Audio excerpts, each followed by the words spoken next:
Live in the Salon with Benita and Rita. Welcome. Get a glass of wine and get comfortable. You will be empowered, inspired, and will definitely have a little fun. Hey, you may even learn something new. In the Salon, we host community conversations, so all voices are appreciated. We hope you will enjoy the show. Cheers.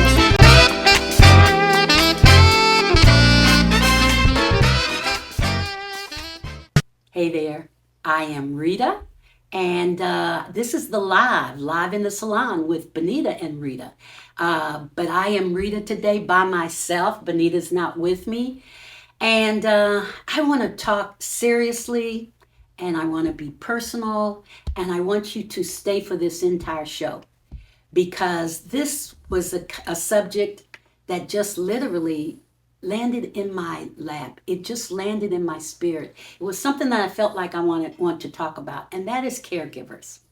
We celebrate you, we love you, we honor you, we thank you for all you do. But my concern, and I say this with all sincerity, is your health. How much time do you give for you? And so as I go through this today, if in fact you are a caregiver, I want you to take time to listen to it. And if you know of a caregiver, I want you to send this to them because there's a lot that they go through. It's just a lot. So I want to get started by saying that I want to talk about what happened to my body when I did not slow down, when I didn't realize I had become a workaholic, and how my nervous system finally demanded my attention. Now you might say, wait a minute, Rita, I thought you were talking about caregiving. What you doing talking about your business? Because what I'm getting ready to tell you is exactly the kind of symptoms that I want you to be aware of as a caregiver. However, if you're a business owner, you're going to relate to this just as I did. Just as I did. I've been in business for 40 years. I've had highs, I've had lows, I've had middles. And, my nervous system has been up and down and all around. But let me just start by saying that in August of this year, I was scheduled to go to Dallas for a conference. It was going to be 5 days. And I was scheduled to leave on a Tuesday morning. It was like August the 11th or 12th at 5 o'clock in the morning. And I worked all weekend trying to get stuff done because, as a business owner, you got to make sure you paid everybody before you left and didn't pay who you didn't need to pay before you left. And so I worked all weekend. I worked all day Monday. And then I was leaving my office, and it happens to be right now my daughter's home. And as I was leaving, I literally was packed. And I said, packed to go, not to the airport, but just I had everything that I was going to take, which is another sign. I'm getting ready to go to a conference, yet I'm going to take all of this work with me. So I'm walking out the door, and I said, Cam, why don't you check my blood pressure? Now, that is not something that I ever have a problem with. I mean, I'm up in age, and I'm 78, and I just literally have never had a problem with blood pressure. But for some reason, I asked her to take it. She took it, and it was 207 over bad. That's all I got to say, bad. And when I saw the look on her face, it scared me because clearly I was scaring her. I said, and she took it again, and she said, well, maybe it's broken. She took it for herself, and it was fine. She was fine, and the machine was fine, so it was me. So I decided that I would go in my office because I have a chaise in there. And I said, I'm just going to sit down for a little while. She was panicking. I said, I just need to sit down. She said, does your head hurt? Does your arm hurt? Do you feel anything? And I said, no. And I went in and sat down. I wasn't in there 5 minutes. And I heard, don't go. That's all. Don't go. And I immediately said, say less, because I knew that voice. I recognized that voice. And so I went back out to my daughter and I said, okay, we're going to go. She wanted me to go to the emergency room. And so I said, let's go to the emergency room, but cancel the car that I had gotten for transportation the next morning to the airport, which she did. We went to the doctor. We went to the emergency room. They checked this, that, and the other. They did everything they could do. And then the doctor came in after about 45 minutes. In the meantime, my other daughter came and she was sitting on the other side of me. And she was scared to death. And I said, whatever this is, I cannot let these kids go through this. This is horrible. They are scared to death. And I'm thinking I'm fine. So I don't know what all the hullabaloo is about. At any rate, the doctors came in and he said, I'm going to tell you, like my wife told me, you are a workaholic. He said, because all your other sign, everything else is fine. You're a workaholic. I had never been told that before. I know workaholics, but I had never been told that before about me. And so for the next 5 days, when I was supposed to be in Dallas, I stayed at home.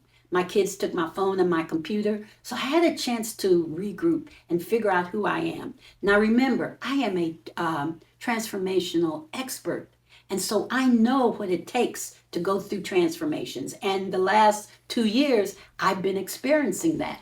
It has been really somewhat difficult for me in changing the model of my business. And I'm sure many of you can understand that as well.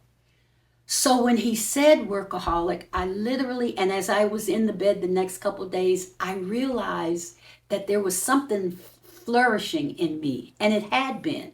Now, this is where I know my spirit is. And this is what I teach others, that you must be in alignment with your spirit. I did not realize that what I felt inside of me was this nervousness, this anxiousness. I was messing up my nervous system big time.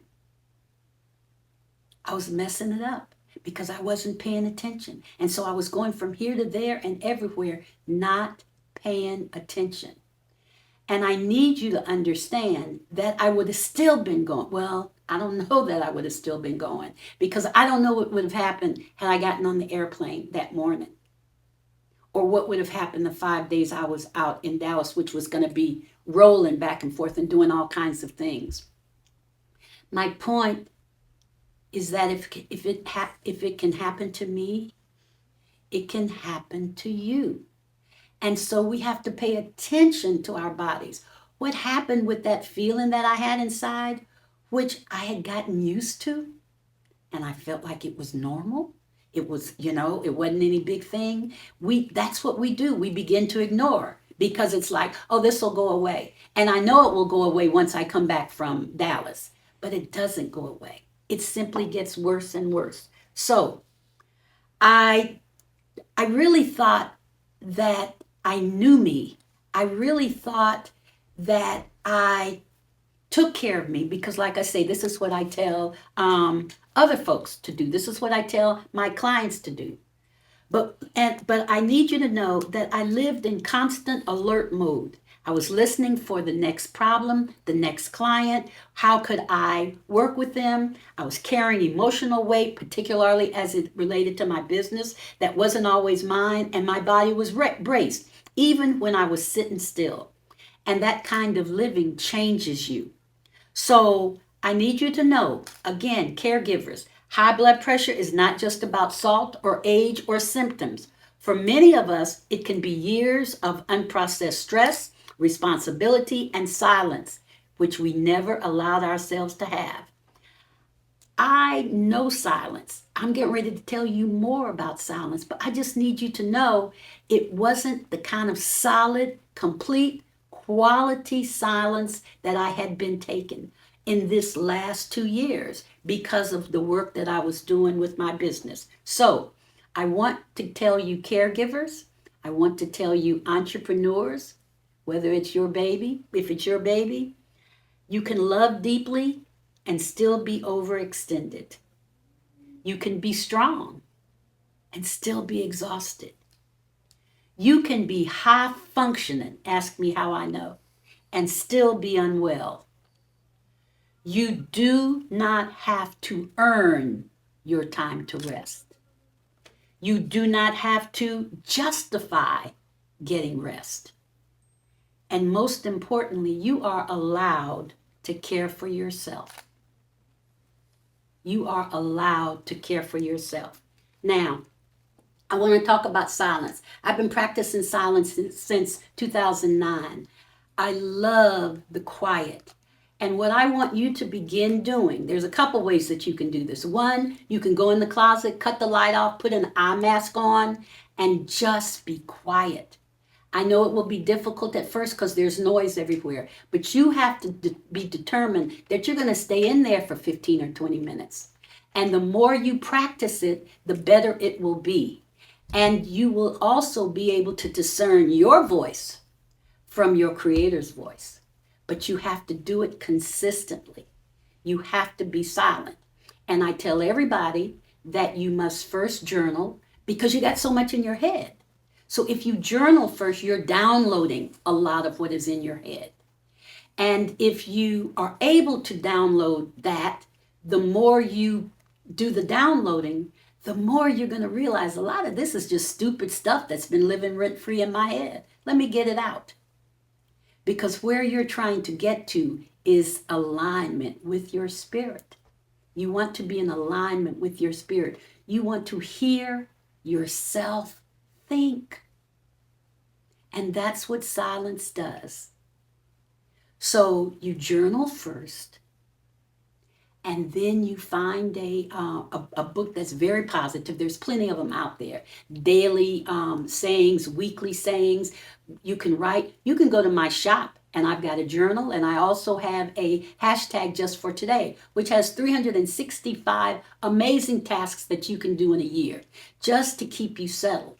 But the point of reading something positive is you've laid down in your journal all of the things that you don't want to take into the silence. So you leave them there, you read something positive, and then you take the positive into the silence. And you have to be still. I think you have to put an eye mask on so you won't be distracted. And it is a beautiful, beautiful time. A beautiful time. So, real quickly, practicing silence is what I am asking, suggesting that you do. But also, again, on my website, ritaricks.com, I have a 15-minute listening in the silence is the daily method for 15 minutes. And you can download that at no cost. And so rather than the 20 or 30 minutes in the closet, which I hope you do on the weekend, this is a daily method that you can begin to practice to slow you down. To just slow you down. You have to slow down in order to listen. The other thing that I need to hurry up and tell you before I take this first break is that I wrote a blog about caregiving, and it is at ritaricks.com under blogs. Read that. Read that. And that also will give you the link to be able to get my book and also to be able to download. There's lots of information out here. But more importantly, I want you to think about yourself as we move forward. And I'm getting ready to take this break, but I have a wonderful guest who's going to be with me, and her name is Ellen McIlhenny. She and I have been friends forever, and she has been a caregiver for 36 years with her son, Ben.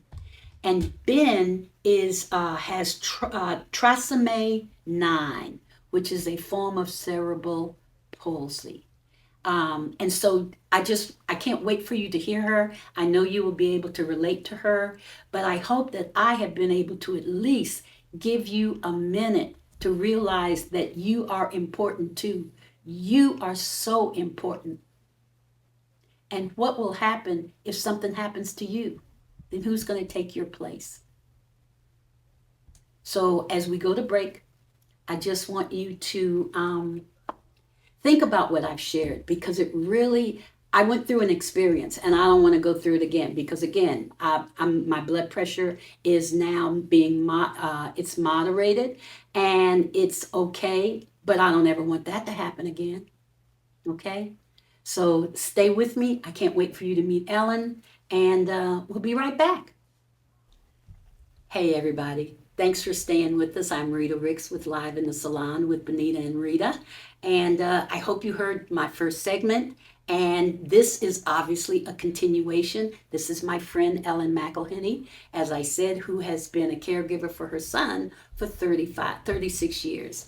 And it's so interesting, everybody, because I've known Ellen now for, I don't know, Gosh, right. 6 or 7 or 8 years. Yeah. And we've been friends, and I knew that she had been her son, but we were always business. We were always talking business, and that's how we met as business colleagues. So when we had dinner the other night, and I was talking about caregiving, and she reminded me that she's been a caregiver for Ben, I thought she would be the perfect person. Please, please, please, I'm telling you right now, you can contact me at ritaricks.com if you want to talk with me, if you want to talk with Ellen, let me know and I'll be glad to connect the two of you because she's an amazing woman to talk to. So, welcome.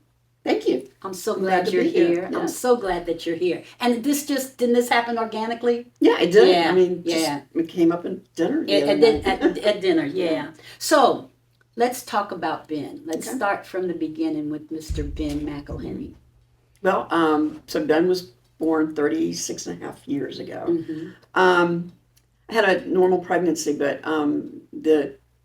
he had obviously problems during the delivery, and he has a chromosomal disorder called trisomy 9, Mm-hmm. and then cerebral palsy was a result of the tough delivery. So he kind of got double hit Yeah. there. But What if he he's great. hadn't had the cerebral palsy? So he walks with a gait Mm-hmm. that is restricted, Mm-hmm. probably, and then some of his features in his hands. Mm-hmm. It finds it difficult to hold a pencil, even though he draws all the time. Okay. So yeah, that probably from a physical standpoint, Mm-hmm. the trisomy 9 is more mental delay. I got it. Yeah. Okay. So you brought him home. Unfortunately, with the trisomy 9, when he was born, they were just starting to map chromosomes, Mm-hmm. and we found out there were only 6 documented cases of trisomy 9 in the entire world, and they printed out. I mean, this was before internet and anything like that, so they printed out case studies for us, and all 6 of those cases, the children didn't live to 10 years old because of major organ defects and different things. So we went down to MCV and went to every specialist we could find to see if Ben's, his kidneys, his heart's kind of backwards the way it's made, but it works. Just little things like that. But my husband and I were very young. It was our first child, and we had no idea what we were doing. And you both carried the chromosome, or you? I have what is called a balanced translocation. Okay. And trisomy 9 is like an extra piece of the 9 chromosome. Mm-hmm. And what I have is my 21 and 9 are switched. So when he got my side of the chromosomes, it caused a little piece of the 9 to be there. Okay. For me, having a child, it was about a 10% chance of that. I have 2 other sons who are perfectly normal, and even though I consider Ben to be normal, his normal, but yeah, and so. So you brought him home, and I want you all to know that she and her husband they're like lovebirds still. That's all I got to say. And so I think it's very important that you understand that she and her husband have been going through this together, and we're going to talk about that as well, because it concerns me when I see somebody who says, well, I'm taking care of my mom, but my husband isn't helping. That's another conversation for another show, but they hung in there the whole time. Oh yeah, I'm so lucky.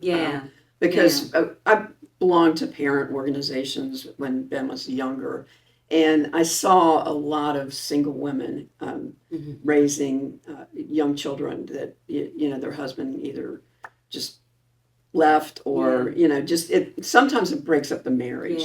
Whether or not they're attentive parents. You get so involved with the child that you forget about your partner. And we made a concerted effort we had family that was very supportive that would take care of Ben, so we could go away for a weekend, and we we did a lot of that. So, Yeah. so that's, I thank everybody who helped us out during that time, because it is kind of tough when you're first coming to terms with it. So talk to me about that, because I think you were angry for a while, right? Yeah. So I used to write a blog. It's under Trisomy 9. No, Mom Trisomy or something like that. Anyway, I wrote about the 5 stages of grief. You kind of go through that when you're coming to terms with having a child that has special needs. And at least I did. I can't speak for everybody, but you do go through the, first of all, you're just praying to God to say, please make him better, and I'll be the best person in the world. The bargaining, and then the anger was pretty substantial, because once I realized that God wasn't going to reach down and fix things, that I got very angry, and I went through that for a while, and then towards the end, just the acceptance was so incredible, because my husband and I talked a lot about it, and we were thinking about just how having been changed us. I mean, we were stupid kids up to that point, and we had to grow up. Yeah. And it, And I think you said you guys were young, so you were all with a lot of college friends who had graduated with you, but then they kind of started to leave. Well, they all started having kids. Well, and they got married, that's what you were saying. And their kids were growing up, and and Ben really didn't have a place with that.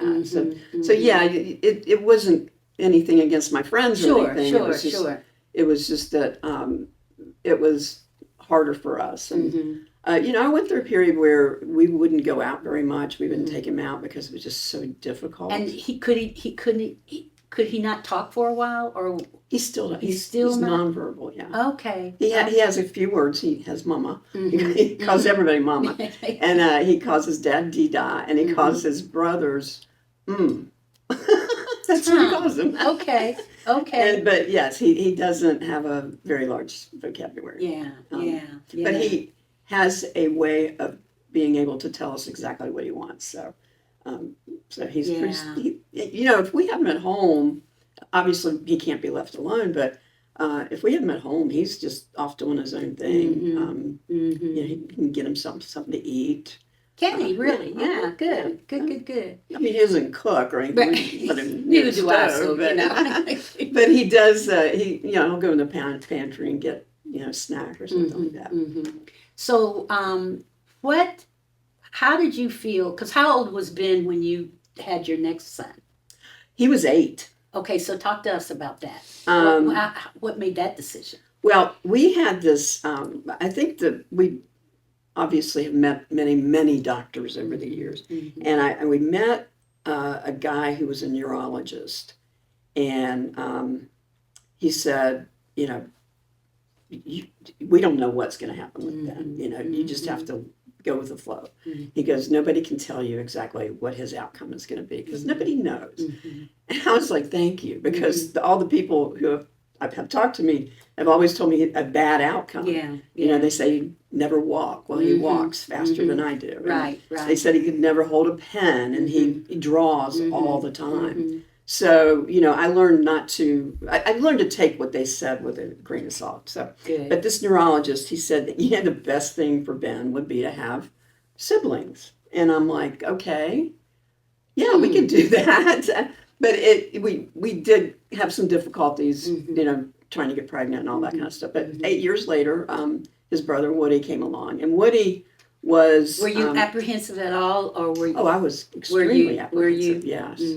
My husband had to kind of talk me into it. So that's why it probably took about 8 years. But but Woody was like the perfect child, and he has this very interesting way about him. He's the middle child, but he also has the personality of the older child. He took on the role as Ben's big brother, and just the sweetest Did you person could just see them coming together right away? Oh my gosh, yes. I mean, and they all 3 of them just love each other so much. And both of my younger guys are they have the biggest hearts. And That's important that you Yeah. share that because this is so good. yes, and I told my husband Dennis, I was like, we didn't do this. So we credit Ben for helping these two young men become who they are today. Yeah, And kind and they're- respectful. Yes, Yeah, they are. They're yeah, very and good loving. kids. Very Yeah, loving. Yeah. yeah. Hmm. That is so good. Yeah. I have, I did not know Ben didn't talk because I've seen him Mhm. come in the room, come in your office and put his arms around you, Mhm. and I would have sworn that he was saying stuff to you, He's but probably say mama. yeah, Yeah. but it was so much love that I could have sworn that he had been talking to you. Yeah, So that's pretty amazing. He's very unconditional. He loves everybody, and Mhm.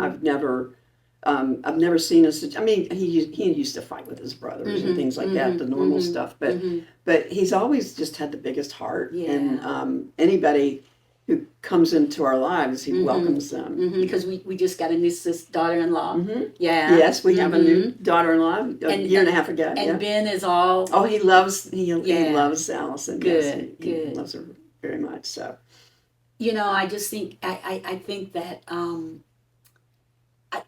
I've just seen him and I just see how wonderful he is. How did he do at the wedding?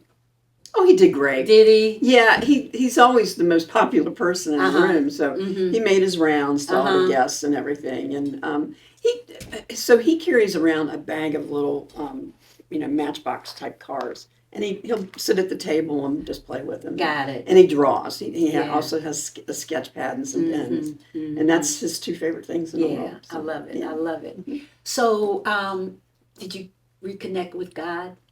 I did. Well, I had to in order to get to that acceptance thing. So it took me a couple of years of being angry, but he waited for me and knew I was going to Come make around. my way back. Yeah, So yeah. so I did, and now I thank him Mhm. for our life Because it's. I mean, I was telling somebody a little while ago, I wouldn't change anything Mhm. about the way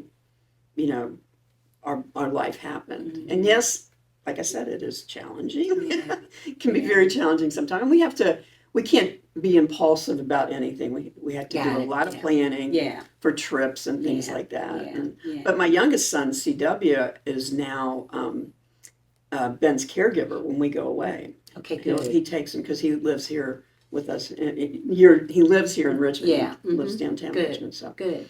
So when we come back, Mhm. we're going to take a little break, and when we come back, then I want to talk about you and your health and Okay.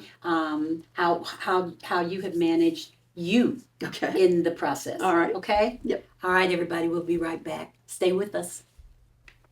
Hey there. We're back for our third segment, and I am Rita with Live in the Salon with Benita and Rita, and I have with me Ellen McIlhenny, and she has a son who is 36 years old that the doctor said probably would not get to 10 years old.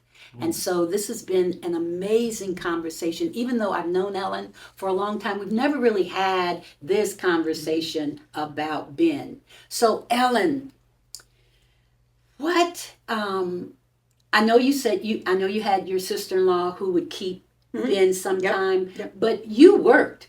Because when I we did. talk workaholic, you know something about that. Yeah. Right? Yes. So you first of all worked in a firm and you were the CFO Mhm. and you were working and then you started a business. That's when we met, when you started the business. And so workaholic is something that you know. So talk about how were you managing you before we met?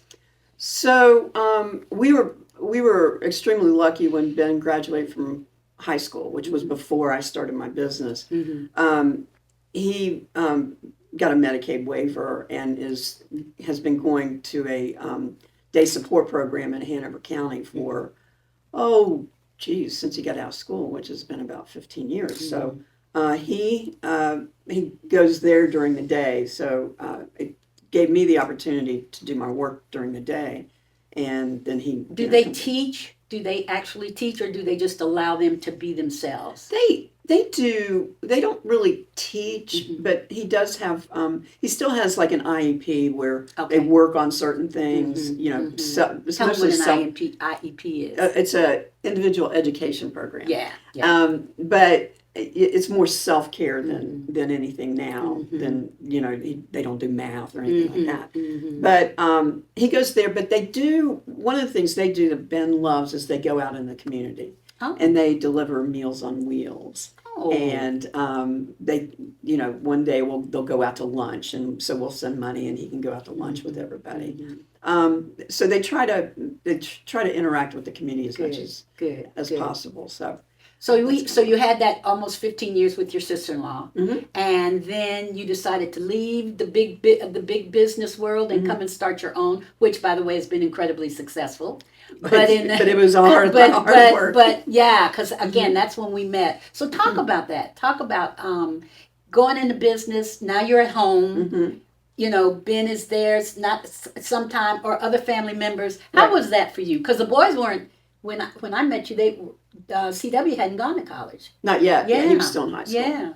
Yeah. Well, so to complicate things, both of my younger boys loved playing volleyball. They played with Richmond Volleyball Club, and we actually traveled all over the country to volleyball tournaments with them, and we would take them with us, and he'd sit, and he loved watching his brothers play volleyball. So we did that for 7 years. Okay. On top of the work and everything, and my husband owned a small business at the time, I remember. too. So we were just like, it was a struggle. It was. But I started out with a CFO services firm, and they kind of taught me how to, taught me all the ins and outs of running the business and everything. And then a month before COVID hit, I decided to go out on my own. And that was, timing is perfect, wasn't it? So then, but you gave me so many opportunities through the Scaling for Growth that, and basically what that was is Rita gave me the opportunity to teach some financial stuff to small business owners. Exactly, and send you clients. And you did send me a lot of clients, so that was very, very helpful. It was perfect, though, because you were exactly who I needed to do it. Yeah, so that worked out really well, and just building over the year, and now it's more referrals and things like that, and I'm actually just starting to scale down. And my youngest son, CW, is in the firm with me. He does the bookkeeping side of it, and so I'm just going to start slowly giving things over to him. Yeah. But back in the beginning, how did you stay calm, or did you stay calm? I got into meditation very early. It was probably back in the mid 2000s. I would get up every morning and do meditation, and I actually started getting away from that, and I could change it. I could feel huge change in my demeanor. I was not as nice a person when I wasn't But that is such a good point, because I call myself, because I get up in the morning, I'm up a little after 4, 5 o'clock is when the prayer call is that I'm on, and then I was taking some time after for myself to be quiet, and I stopped that. I had pretty much stopped it. I had pretty much stopped journaling. So I have to tell you all that the minute you find yourself good, and then when you find yourself out of balance, it's because we've stopped doing, following a rhythm that keeps us safe and balanced and grounded. And it's not that hard. You just fall out of the habit. There are other things that come up, and sometimes it takes somebody to remind you. I mean, that's what happened with the blood pressure. That's what you do for me all the time.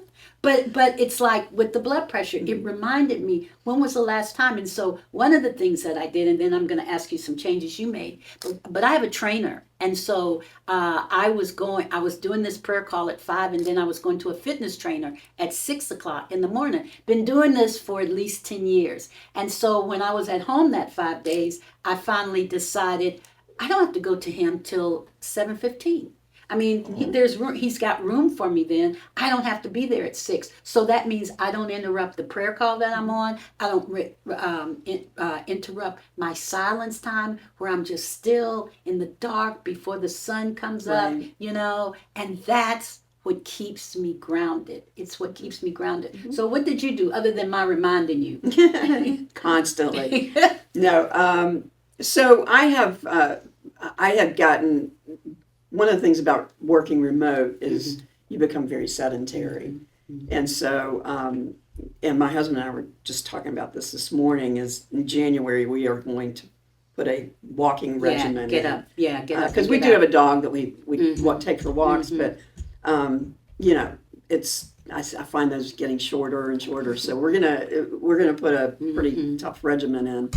And just I had some knee surgery about 15 years ago, and so I've got arthritis in my knees very badly. So I've started doing this routine with a coach on stretching, Good. like the hip flexors and the knees and everything, trying to build that up, so I don't have quite so much trouble getting up and down stairs. So exercise is one thing, Yeah, which I it would is. say It's is huge. number 1, 2, and 3 sometime. I mean, if you keep moving, the adrenaline, I mean, you know, your blood flows, and so that's one thing. What else? What else? So the silence, that helps. Oh, the sleep is the biggest Right, thing. let's talk. Yes, Yeah, the yeah. sleep, because it used to be, as you get older, it's harder to sleep. There's just no question about that. And I used to, if I'd wake up at 5 o'clock in the morning, excuse me, I'd just go ahead and stay up. Because I got go to work the computer. do. Yeah, I got Look, work look, to look, do. I remember getting texts from you at 5 Yeah, o'clock absolutely. in the morning. Because I know you were up. That's right. And so I bought this little monitor that monitors my sleep, and you know it shows me just how important it is because your sleep affects so many things in your internal system. And I have found that if I make myself go back to sleep, which I can do, it takes a little bit, and sleep till about well, we have to get Ben up at 6, but I've been going back to bed and back to sleep until about 8:30. Good. So I'm not at my desk anymore until 8:30 or 9. It used to be I was at my desk at. Which is me too, because I want to. Nobody was watching us. Yes, that's what Was anybody saying you got to be there because the boss will get you? It's not like you're 5 minutes late. Crazy. Yeah. And for me, I had for the longest time, even before the blood pressure, I had this alarm that goes off at 10 o'clock because I should be getting ready for bed by 10 o'clock. But the alarm would go off and I'd say, I can do 11. It'll be fine. Yeah. I'll do 11, but I was still waking up at 3 sometimes or 4 sometimes. So now when the alarm goes off, I'm supposed to be in the bed, which I practice. And doggone it, there are times when the alarm wakes me up. Cause there you go. I'm already asleep, there you know? You go. So I think that if you know, between the exercise and the sleep, because I agree, I can sleep so much better now. I'm also, my gym, you know, is right downstairs. And so I can get up and get on the treadmill and just get my day started. And it lasts so much longer. Yeah. You know, No, I'm awake. Yeah. But I truly believe, especially as I get older, that sleep is probably one of the most important things. I think so too. You know, and Yeah. I just, it has increased my quality of life for sure. I used to joke with, I work with entrepreneurs, and that's a different personality for sure. And well, here go two. I'm right here. Yeah, we used to joke all the time about the 3 o'clock in the morning panic attacks, especially when you're first starting your business, because you wake up in the middle of the night and you're thinking about all the things that could go wrong. And what if I don't do this? What if I can't find any clients? You know, those kind of things. And it was almost a complete panic attack most of the time. Exactly. But I don't do that anymore. So. Yeah. And I think I just want to share that a part of that is because when you allow yourself to surrender, when you let go and stop trying to do everything and spend more time being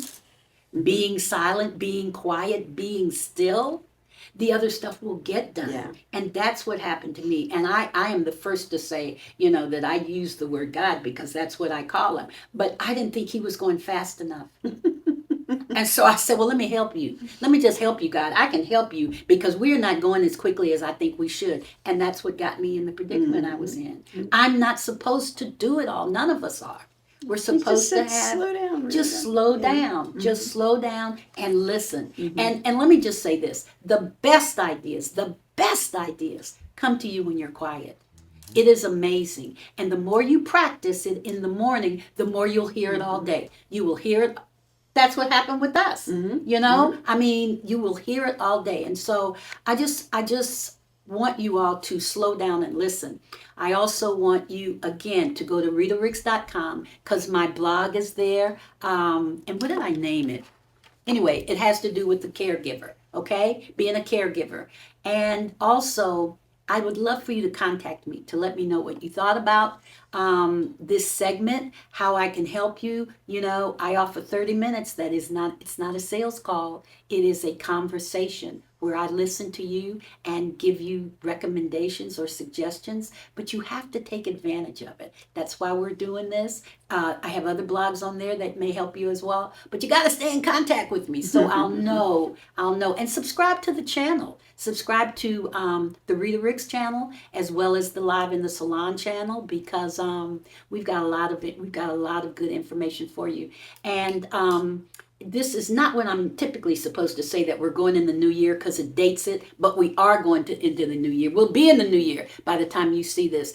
It's always good to start something new whenever, but at the beginning of the year, stay close because we're offering a bunch of different activities for you. Thank you, my love. Thank you. I appreciate you. Good to see you. Give Ben a hug for me, will. okay? Yeah. All right, and we will see you next time. Thank you for watching.